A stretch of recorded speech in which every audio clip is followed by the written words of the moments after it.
Okay, welcome back. So now I'm just gonna take a regular pen. I don't have an animation pen right now, so I'm just using a Flying Colors 0.7 millimeter. I believe it's a big pen. Got at the store. I don't know. It seems to work well on this 12 field animation paper that I'm using. So I'll put a first piece of paper onto my acting peg bars. Take my rubber band again and just put on there so it'll be a little secure. And I will turn on my light box. So now, see the drawing to the paper, and I'll try to do my best to draw lines well at this angle. And you always want to have scrap paper around, especially when you're using ink. One, to cover up the ink you already laid down in case you ink this and you need to ink this side. And two is to test out your pen to see if your pen is working or if it stops working. You don't want to smear anything before you get into the computer and be able to scan it. So I'll just start with my pen. It's actually a gel, something like a gel ink pen. Focus. Gel ink focus pen. Probably by Beck. I'm sorry if I have it wrong. Alright, so let's get started. I usually start at the top and work my way down. I jump to different parts, never do like a whole piece at once. But let's just get started. I press down just to see through the light box because I'm not hovering over my picture as I would if I wasn't shooting this for camera.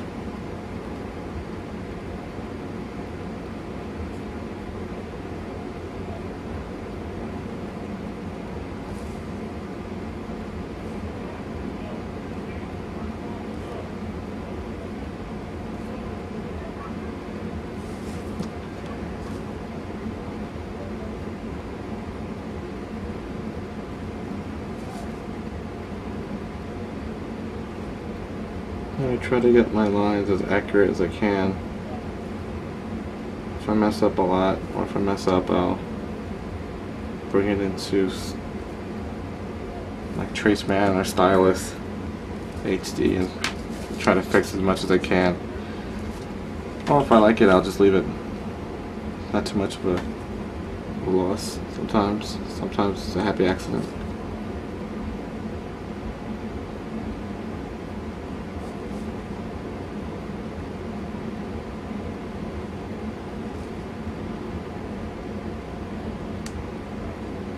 I find when scanning little parts like eyes, lines either get lost, or if you have like an auto line render on your computer program you're using to scan your photos or to trace your photos into a vector shape, you tend to lose some of the lines and either flatten them out or just the computer tries to understand what the line should look like, so it gives you its best guess basically.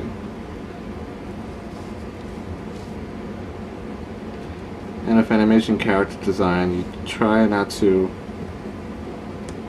make your characters too complex, even though on screen they might look somewhat complex, but that's after shading and coloring and any special effects that are added, like bruises or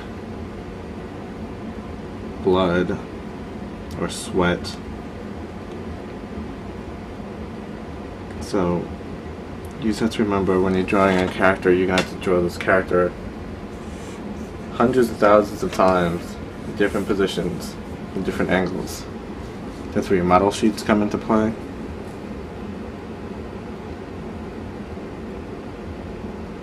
new storyboards.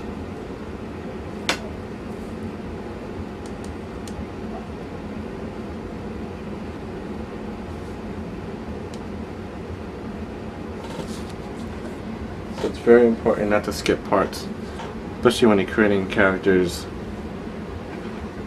like a character sheet, which is this is basically just like a one-off front view of a character, not so much, won't be like a turnaround, which means at least 3 different views of the character, which would be front, a 3/4 view, or a profile view. I'm sorry, that's a profile view, and the back of the character.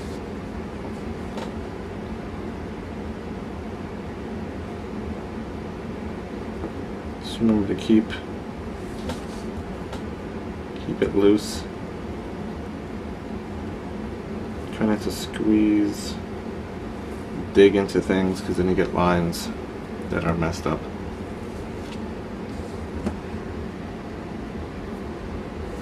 And you try not to get as little mistakes as you can, if possible, so you don't have to do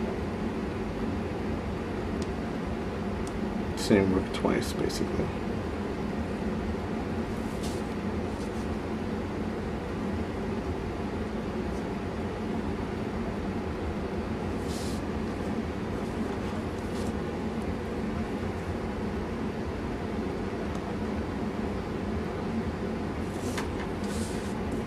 Now,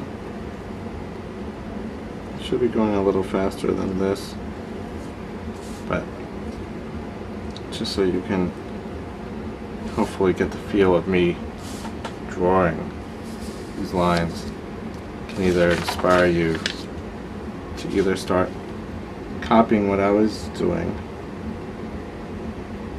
and by copying I don't mean tracing just for tracing's sake. I mean copying to learn. We've all need to copy somebody. And that's how we learn how to draw lines, the weight of a line, what a line should look like on a body or an object. Copy nature. It's not that we're doing a bad thing by copying. That sounds like a dirty word sometimes to people. But we do it so we can learn how to do art as well.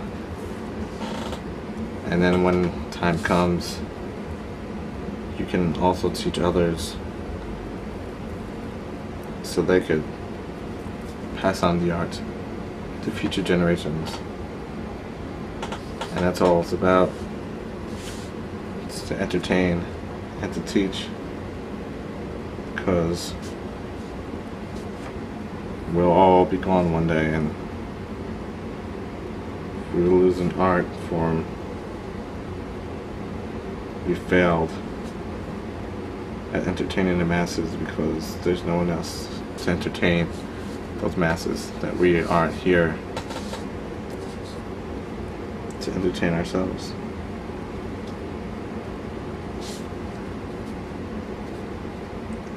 Knowledge is power. Do not covet it. Share it. Pay it forward. It'll make you a better artist. You won't be stuck doing the same thing over and over again, because now when it's your turn, you can teach somebody. Now that they know that your tricks, you can create and find new tricks so you can stay fresh, and you could never give away all your secrets at one time, but you keep creating new secrets and new ideas so you can pass those on as well.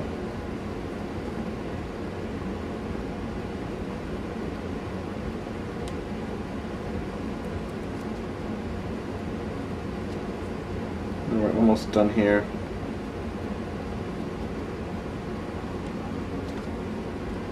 After I would do this, I'd either scan this into a computer, or I would take some colored pencils or markers and start coloring it, trying to figure out what she should look like under different lighting situations, etc., etc. But try never to destroy what you would call your negative, which would be the original print. Should we scan it, maybe print it out, depending on the size of the paper you're using and how big of a printer you have. Maybe you can scan this 12 field into a computer, make a duplication of it,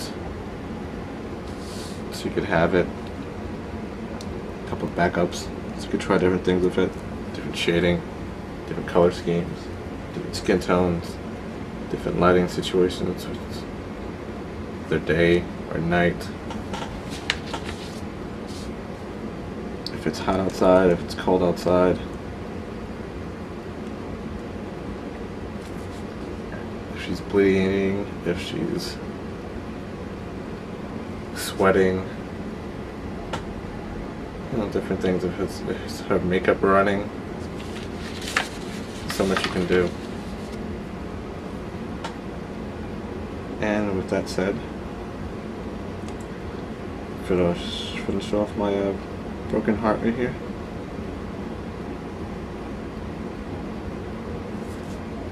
Put the little barbed wire on it. Make sure creating these curves so it appears that it's wrapping around, giving the illusion that it's connecting even in the parts you don't see.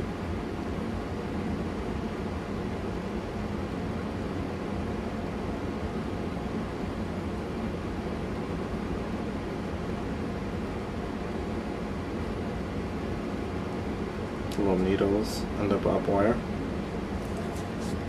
and I think that would be it. See a little mistake that I've done right here, but I could fix it in a computer, or I could just ignore it, because I'll be drawing this character again and again and again and again and again. So that is Jenna in form. Anime style, not compared to a manga style, which would be have more lines, and I would put on like a screen tone, give her some shading everywhere I can to make her more three-dimensional, not so much flat as she is here. So I don't know.